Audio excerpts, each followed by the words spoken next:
মুম্বাই হামলার পর ভারতের উপকূলীয় নিরাপত্তা ব্যবস্থা নতুন করে পর্যালোচনা করা হয়।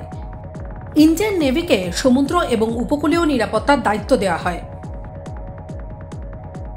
26/11 মুম্বাই হামলার পর ভারতের উপকূলীয় নিরাপত্তা ব্যবস্থা নতুন করে পর্যালোচনা করা হয়, আর তারপর ইন্ডিয়ান নেভিকে সমুদ্র এবং উপকূলীয় নিরাপত্তার দায়িত্ব দেওয়া হয়। 2019 সালে শুরু হওয়া সি সিভিল মহড়ার চতুর্থ পর্ব অনুষ্ঠিত হয়ে গেল সম্প্রতি।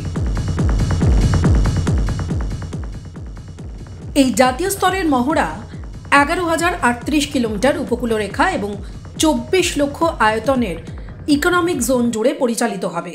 এতে 6টি দফতর, 21টি সংস্থা, মৎস্যজীবী সম্প্রদায়, এনসিসি এবং ভারত স্কাউটস অ্যান্ড গাইডস অংশ নেবে।